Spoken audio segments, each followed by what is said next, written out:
Vous savez maintenant comment sont classifiés les différents algorithmes d'IA.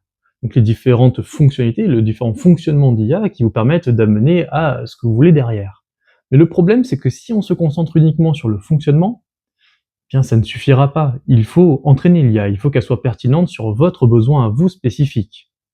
Et tout ce processus d'entraînement-là, c'est une étape très très complexe que l'on va essayer de démystifier maintenant. Donc l'entraînement, en fait, quand on parle souvent de 3 grandes catégories d'entraînement. Il y en a une quatrième dont on va parler au cours de cette vidéo. Ces 3 grandes familles, il y a tout d'abord l'entraînement supervisé, ensuite l'entraînement non supervisé et l'entraînement par renforcement. Donc l'entraînement supervisé, tout d'abord, il s'agit d'une forme d'entraînement où on lui donne les données et les réponses attendues. Par exemple, on lui donne les photos de chats et on lui dit que ce sont des photos de chats. Il y a également l'entraînement non supervisé, là c'est dans le cas où on ne sait pas. Voilà, on a des photos, on ne sait pas du tout ce que ça représente, et bien il faut quand même l'entraîner, l'IA, et on va lui envoyer ça. Alors c'est un petit peu abstrait, mais vous inquiétez pas, je passe très vite sur les définitions maintenant, parce qu'après on va aller dans le détail de chacune. Et ensuite, il y a donc le renforcement, lui le principe, ça va être de lui donner une tâche, un objectif, on ne lui donne pas de données, on lui donne un objectif, on lui dit il faut absolument que tu y arrives. Si jamais tu arrives à faire déjà cette étape intermédiaire là, on va te donner un petit bonus. Par contre, si tu arrives à ce mauvais endroit-là, on va te donner un malus. Et ce sera à lui de reconstruire le meilleur chemin pour avoir le plus de bonus possible. Donc maintenant pour le détail, on va commencer par l'entraînement supervisé. Donc comme je vous ai dit, le principe, c'est de donner la donnée avec la réponse. Et ça fonctionne par une notion d'étiquette. Une étiquette, concrètement, vous voyez comme si vous avez le mot, et au-dessus du mot ou en dessous, voilà, il y a un petit mot tout petit écrit en dessous qui est la réponse. Par exemple, on va lui envoyer l'image de chat avec la réponse en dessous, marqué en tout petit, chat. Très bien, et bien lui, l'IA, va dire, d'accord, donc ça c'est une image de chat, alors qu'est-ce que je vois? Très bien, je vois qu'il y a un museau, des moustaches, des oreilles pointues, un petit corps, 4 pattes, une queue, etc., etc. Donc tous ces paramètres-là, toute cette description-là, c'est ça qu'il va retenir et qui va faire que dans cette image-là, il y a un chat. Il va recouper toutes les descriptions qu'il a faites de toutes les images de chat que vous avez envoyées, et c'est ainsi qu'il sera capable de terminer sur une photo que vous enverrez vous plus tard, s'il y a bien un chat sur la photo ou non. Peut-être que vous vous en rappelez quand je vous ai parlé de la description des réseaux neuronaux, c'est un petit peu le même fonctionnement. Donc ça c'est très pratique quand votre but c'est de savoir à quoi correspond une donnée. Vous lui envoyez quelque chose, vous voulez savoir qu'est-ce que c'est. Là, ce type d'entraînement-là est fait spécifiquement pour ce genre de cas. L'entraînement non supervisé, lui, il est un petit peu plus technique. Donc là, il n'y a pas d'étiquette. On lui envoie des données et débrouille-toi. Il y a plusieurs manières de traiter les informations sans étiquette. Je vous apprends ici ce qui est la plus facile à expliquer, à vulgariser, mais il y en a plusieurs autres. On va dire qu'il y a 4 grandes familles. Ici, c'en est une qui est très utilisée et largement compréhensible, vous allez voir. Donc cette méthode-là, c'est le clustering. Le but, c'est qu'on va lui envoyer tout un panel de données, et lui, son objectif, ce sera de regrouper les données qui se ressemblent entre elles. Mais on ne sait pas à l'avance comment il va les regrouper. On sait juste qu'il va essayer de les classifier de lui-même, il va essayer de s'inventer une classification personnelle et de dire bon là il y a plein de points communs, je les mets côte à côte. Oula là celle-là elle a rien à voir, je vais la mettre très très loin.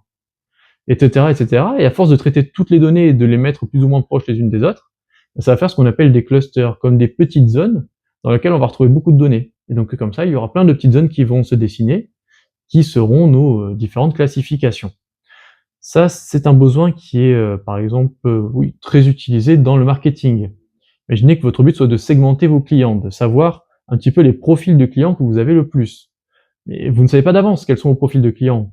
Vous savez juste que vous avez des clients et voilà leurs habitudes d'achat. Peut-être qu'il va y avoir une classification qui sera, il y a un gros panel utilisateur qui fait un gros achat et puis que des petits après, qui n'en fait plus jamais de gros.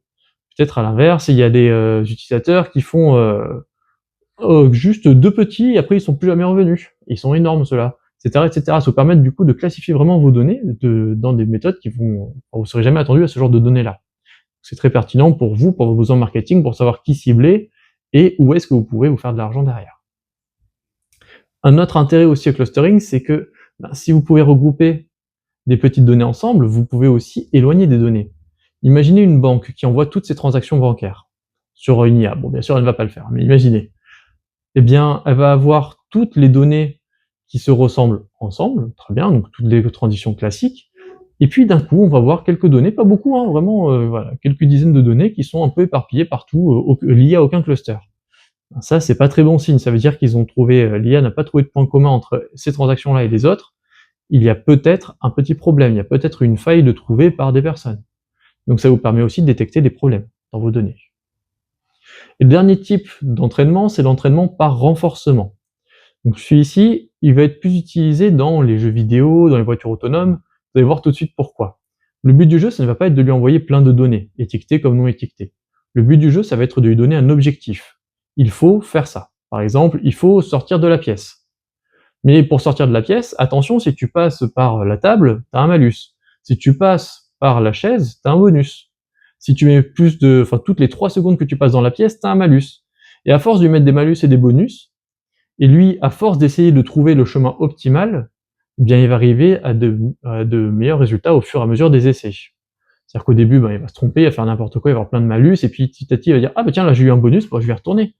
Et puis à force d'essayer de chercher tous les bonus et d'éviter au maximum les malus, il va trouver le chemin optimal.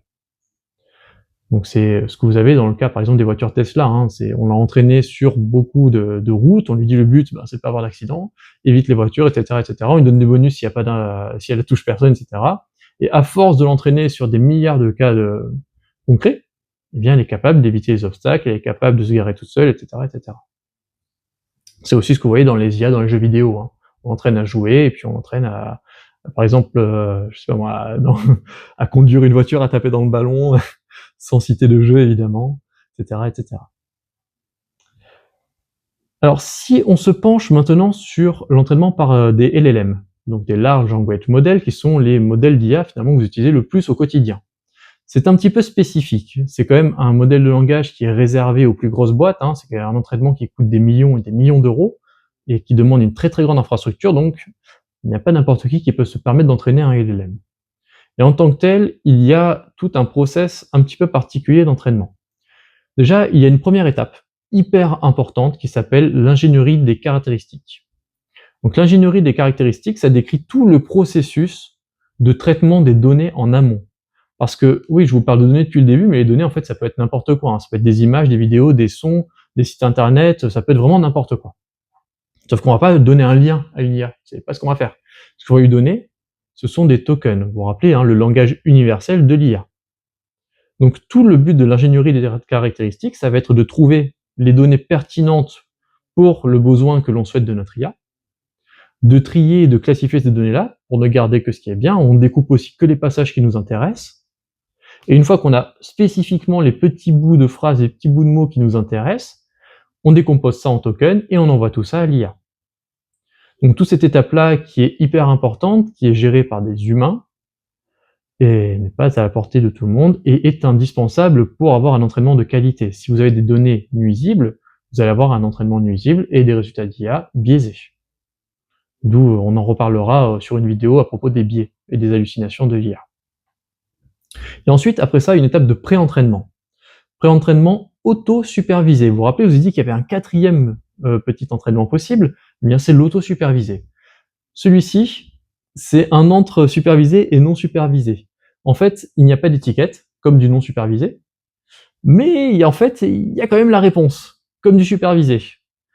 La petite astuce, c'est à quoi sert un LLM? Un LLM, le but c'est de vous fournir une réponse en langage verbeux, en langage de tous les jours, et de vous formuler la réponse de manière à ce que vous puissiez la comprendre. Donc l'intérêt premier, c'est d'être une IA générative, c'est de vous générer des mots. Mais il faut bien l'entraîner à générer des mots, sinon il ne sera pas capable. Donc pour cela, on va lui envoyer plein de textes, et quand on va lui envoyer ce texte, on va retirer un petit mot. Donc on va lui envoyer le texte complet, et on va lui envoyer aussi le texte avec un petit mot enlevé. On va lui dire à ce moment-là, essaie de deviner le mot qui a été enlevé. L'IA va essayer de combler le mot, et soit elle va réussir, soit elle va se tromper. Mais elle ne va pas avoir la réponse dans l'étiquette parce qu'il n'y a pas d'étiquette. La réponse est dans le texte initial. Donc c'est pour ça qu'on ne parle pas d'étiquette, c'est pour ça qu'on ne parle pas de supervisé, mais d'auto-supervisé. Et donc l'IA va se tromper au début, et donc elle va corriger ces petits réglages pour réussir à trouver le bon mot. Une fois qu'elle a trouvé le bon mot, on va dire, ok, voilà un nouveau texte, un nouveau manque. Un nouveau trou. Elle va essayer de le remplacer, elle va peut-être se tromper, elle va réajuster ses paramètres, etc., etc. Et ça sur des millions, des milliards de textes, jusqu'à ce qu'elle soit capable de répondre fidèlement à tous les textes à trous. Et c'est comme ça qu'elle sera capable de prédire fidèlement les réponses, de vous parler, de vous donner l'illusion de savoir parler. En fait, elle a été entraînée à ça. Et après cette étape-là auto-supervisée, il y a une phase totalement supervisée. Donc cette phase supervisée, on va lui donner un panel de questions et les réponses attendues. Et donc l'IA, encore une fois, comme pour l'exemple du chat, elle va retenir non pas cette question-là égale cette réponse-là, ce qu'elle va retenir, c'est la réflexion entre les deux. C'est OK, quand il y a cette question-là, j'ai pensé à toutes ces possibilités-là pour trouver une réponse, et ce qui a amené à cette réponse-là. Il va reprendre toute sa réflexion, c'est ça qu'il va récupérer, qui va permettre de générer une réponse pour vous. Et de l'entraînement, donc l'affinage supervisé, c'est là où les créateurs d'IA ou les entraînements d'IA vont pouvoir mettre des règles en place. Ils vont pouvoir dire très bien, bon bah là, attention, quand tu as des questions un petit peu touchy comme des questions, je sais pas moi, sur la guerre, sur les armes, sur des questions illégales, réponds plutôt des réponses vagues, réponds un petit peu à côté de la plaque, ou refuse catégoriquement de répondre. C'est ici qu'ils vont pouvoir mettre les garde-fous, les petites règles. Et c'est très important, on en reparlera également lors des biais et des hallucinations. Et une fois que c'est terminé tout ça, donc c'est bon, on a une IA, elle est capable de générer les mots les uns après les autres, on a traité les petits cas spécifiques, donc les questions-réponses auxquelles on veut l'habituer, et il y a une dernière étape, alors celle-ci, elle n'est pas faite pendant l'entraînement, enfin elle est commencée pendant l'entraînement, mais elle est encore active même après. Vous avez déjà participé à cet entraînement-là. C'est un entraînement par renforcement, mais qui est assisté par l'humain. C'est-à-dire que le principe, ce sera de vous donner deux réponses possibles. Vous avez sûrement déjà vu ça sur une IA, sur un LLM. On vous donne deux réponses et vous devez choisir quelle est la meilleure. Bien là, en fait, vous entraînez l'IA quand vous répondez. Vous lui dites, voilà ma réponse préférée. Très bien, et l'IA va retenir ça et dire, ah d'accord, c'est ça que tu préfères, très bien, moi je vais garder ça en mémoire, et petit à petit, je vais plus orienter mes réponses dans ce genre de réponse-là. Donc en fait, quand vous répondez, vous l'entraînez aussi à ce qu'elle ait un langage un peu plus parlant à des humains. Comme ça que vous affinez un langage plus sympathique pour nous. Alors, maintenant, est-ce qu'il est intéressant d'entraîner une IA soi-même? J'ai envie de vous dire que oui, mais dans des cas très spécifiques, et la plupart du temps, non. C'est-à-dire que si vous avez un besoin vraiment minimaliste, c'est un petit entraînement pour un petit modèle, oui, pas de souci, vous pouvez faire ça tourner sur votre machine, sur une machine même dans le cloud, il n'y a pas de souci, mais une petite machine avec des données que vous avez déjà en amont, il faut avoir les données, il faut avoir la machine, il faut avoir le modèle, mais si vous avez tout ça, a priori, pas de problème. Du moment que vous voulez pas entraîner un LLM, ça devrait aller, du moment que vos besoins sont assez petits. Par contre, dès l'instant où vous avez de grosses quantités de données, que vous avez un gros besoin en infrastructure, c'est pas donné à tout le monde. Donc la plupart du temps, non, ce n'est pas une bonne idée d'entraîner l'IA.